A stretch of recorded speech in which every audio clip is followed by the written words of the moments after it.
रिया और रितु काफी अच्छे दोस्त थे। दोनों की आपस में खूब बनती। दोनों एक ही ऑफिस में काम किया करती थी। रिया रितु को अच्छा दोस्त मानती, लेकिन रितु। अरे रिया, तुम लोगों का अपना मकान नहीं है, क्यों नहीं तुम और नरेंद्र भी हमारी कॉलोनी में ही मकान ले लो? हाँ यार, आइडिया तो अच्छा है, लेकिन इतने पैसे आएंगे कहाँ से? अरे, हमारे होते हुए तुम्हें घबराने की जरूरत नहीं है। रुको, मैं अपने दूर के एक भाई से बात करती हूँ। उसका यही काम है, लोगों को घर दिलाना। थोड़ा सा कमीशन लेता है, लेकिन मार्केट के रेट से कम दामों में घर भी दिला देता है। अरे वाह, तुम अपने भाई से बात करो, मैं नरेंद्र से बात करती हूँ। रितु रिया के जाने के बाद अपने भाई को फोन करती है। अरे भाई, कोई मकान बिक रहा हो तो बताओ, मेरी एक सहेली को चाहिए।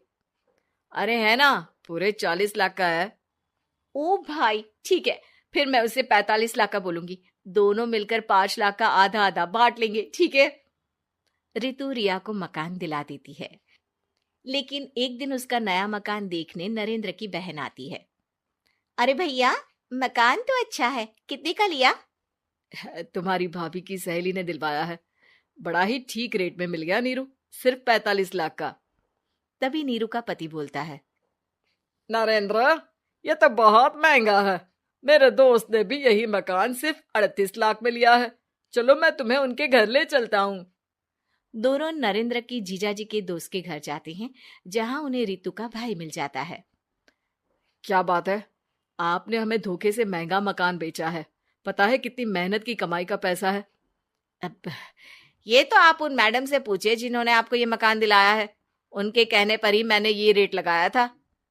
अब नरेंद्र को रिया पर गुस्सा आ जाता है। वो रिया को कहता है, रिया, तुम्हारी सहेली रितु तो एक नंबर की चालबाज और धोखेबाज निकली। मैंने उसके कहने पर इस मकान के 7 लाख ज्यादा खर्च किया है।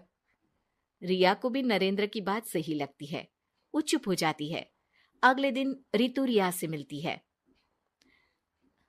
रितु, मुझे तुझसे ये उम्मीद नहीं थी। तुमने 38 लाख का मकान 45 लाख में हमें बिकवा दिया। रितु अपनी पोल खुलती देख जोर जोर से रोने लगती है। अरे मैंने क्या बुरा कर दिया, तेरा भला ही तो सोचा था। अरे तुझे उस प्रॉपर्टी डीलर की बात पर भरोसा है, लेकिन अपनी सहेली पर नहीं। रिया को रितु के आंसू सच्चे लगते हैं और वो उसे शांत करती है। अरे अच्छा, शांत हो जा, चुप हो जा। सॉरी, हम लोगों की ही गलती है। हमें मार्केट में पहले रेट पता कर लेना चाहिए था। चल सॉरी। अब रितु आए दिन लोगों से रिया के पीठ पीछे बुराई किया करती थी। रितु अपनी ही दूसरी ऑफिस के सहयोगी से कहती है, अरे ये रिया भले ही मेरी अच्छी दोस्त हो, लेकिन एक नंबर की कंजूस है ये। कभी कुछ खाने जाओ तो पैसा मुझे ही भरना पड़ता है। तभी वहां रिया आ जाती है। अरे रितु, सॉरी यार, वो कल के खाने के पैसे तुझे देने पड़े, चेक कर ले। अब मैंने तुझे पेटीएम कर दिया है। अच्छा चल, मैं जा रही हूँ। रिजाइन जो दे रही हूँ, बाद में बात करते हैं। रिजाइन? क्यों? तूने अपनी बेस्ट फ्रेंड यानी मुझे भी नहीं बताया, क्यों? अरे नहीं यार, ऑल सडन प्लान बना। दरअसल ये नया घर का ईएमआई निकालनी काफी मुश्किल हो रही है, तो सोचा घर पर ही कोई बिजनेस कर लूं। अब इतनी थोड़ी सी कमाई में हो नहीं पा रहा है ना। अच्छा अच्छा, क्या बिजनेस करेगी? देख, तू तो जानती है कि यहाँ मुझे सिर्फ 15,000 मिलता है, लेकिन घर में बच्चों का प्ले स्कूल खोलूंगी तो पूरे 4,000 एक बच्चे से मिलेगा। 10 भी आ गए बच्चे तो पूरे 40,000 की कमाई, वो भी घर पर रहकर। है ना अच्छा आइडिया? रितु को रिया की बात से जलन होती है।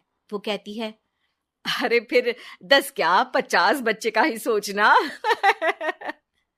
अरे कहाँ यार, घर में इतनी जगह कहाँ। सुन ना, एक काम करते हैं, हम मिलजुल कर किराए का मकान लेकर उसे सजाते हैं। फिर ज्यादा कमरे होंगे तो ज्यादा बच्चे आ सकेंगे ना। हाँ, लेकिन मैं एक बार नरेंद्र से पूछ लेती हूँ। रिया नरेंद्र को सारी बात बताती है। देख लो रिया, मुझे तुम्हारी इस सहेली में जरा सा भी विश्वास नहीं है। अरे नहीं नहीं, वो ऐसी नहीं है।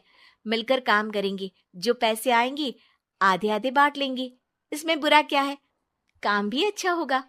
फिर क्या था, दोनों मिलकर काम शुरू करते हैं। पूरा कमरा बच्चों के हिसाब से सजा दिया जाता है। टीवी, फ्रिज, बेड और न जाने क्या क्या। तेरे और मेरे मिलाकर 2 लाख का खर्च हो गया। अरे कोई बात नहीं, पैसे कमाने के लिए इन्वेस्टमेंट तो करनी पड़ती है। अब इतनी बड़ी रकम है, अच्छा है कि दोनों ने मिलकर कर ली, वरना एक के बस की तो बात नहीं है। हाँ, लेकिन अब मैं ना एक बात बोलना चाहती हूँ। देखो, पिछले 2 महीनों से जब से ये काम चल रहा है, सारी मेहनत मेरी ही है। मैं ही सारा सारा दिन यहाँ का काम देखती हूँ। तो अब मैं तुम्हारे साथ ये काम नहीं करूंगी, अकेले मैं ये स्कूल चलाऊंगी। अरे ऐसे मत बोलो रितु, मैंने नौकरी भी छोड़ दी। थोड़ी बहुत सेविंग्स थी, वो भी मैंने स्कूल को बनाने में लगा दी। अब यार, तुम तो आलसी भी हो, मुझे नहीं लगता तुम ये काम कर पाओगी। रितु, नरेंद्र ठीक बोलते थे, तुम भरोसे के लायक नहीं हो। ये मेरी गलती है कि मैंने तुम पर विश्वास किया। अच्छा जी, तो गलती की ना।